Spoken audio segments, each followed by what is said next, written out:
हाल ही में released partition module पे आ जाते हैं। एनसीईआरटी ने लिखा है तो गलतियों से भरा ही होगा, जैसे कि 1940 का लाहौर रेजोल्यूशन, जहां मुस्लिम लीग ने टू नेशन थ्योरी को फॉर्मली एक्सेप्ट किया था। उसे जिन्ना ने नहीं, फजलुल हक ने मूव किया था। फजलुल हक का नाम ही नहीं है पूरे मॉड्यूल में।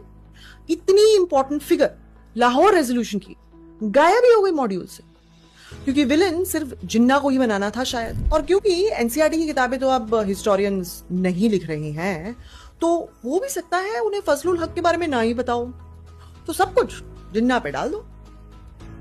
पर इससे भी बड़ी प्रॉब्लम है इस सेक्शन में, जहां पार्टीशन का कौन जिम्मेदार था ये बताया जा रहा है। लिखा है जिन्ना, कांग्रेस और अंग्रेज वाइसरॉय माउंटबैटन। वाह, हिंदू महासभा और आरएसएस का रोल ही हटा दिया। वाजिब भी है, पूरी एनसीईआरटी ही अब एक प्रोपेगेंडा डेन बन गई है, मेजॉरिटेरियन पॉलिटिक्स के लिए, कम्युनलिज्म फैलाने के लिए। तो हिंदू एक्सट्रीमिस्ट ऑर्गेनाइजेशन का भारी भरकम रोल तो हटाया ही जाएगा पार्टीशन के इतिहास से। पर हम एनसीईआरटी से तो नहीं है और देश आजाद है, तो हम ही बता देते हैं। हिंदू महासभा शुरू हुई early 1900s as a political movement, जहां हिंदू आइडियल्स पे जोर था। 1920s के आते आते न केवल ये मूवमेंट एक पार्टी के तौर पे उभरी, बल्कि हिंदू आइडियल्स अब एंटी मुस्लिम भी बन चुके थे।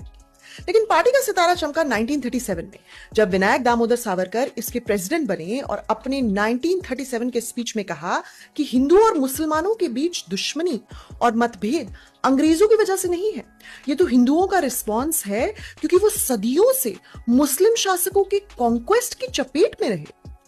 उनके हिसाब से 1937 की इंडिया एक नेशन नहीं थी, उसमें दो दुश्मन नेशंस रह रही थी, एक हिंदू तो दूसरी मुस्लिम। यही बात इससे भी पहले हिंदू महासभा के एक और लीडर एमएस गोल्डवालकर ने भी कही थी कि हिंदू सोसाइटी एक अलग सोसाइटी है और मुस्लिम और क्रिश्चियन सोसाइटी एक अलग दुश्मन सोसाइटी है।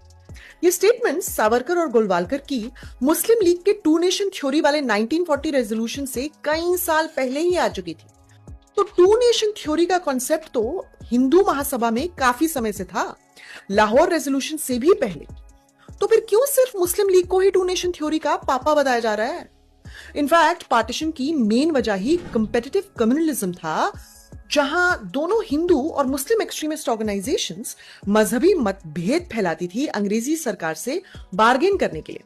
जहां एक और तबलीगी और तंजीम मूवमेंट्स थी, वहां दूसरी और शुद्धि और गौ रक्षक मूवमेंट्स थी। तो सिर्फ मुस्लिम लीग ही नहीं, हिंदू महासभा भी रिस्पॉन्सिबल है देश के बंटवारे के लिए। एनसीईआरटी हिंदू महासभा के मजहबी बैर फैलाने वाले इतिहास को छुपाकर अपना प्रोपेगेंडा साफ कर देती है।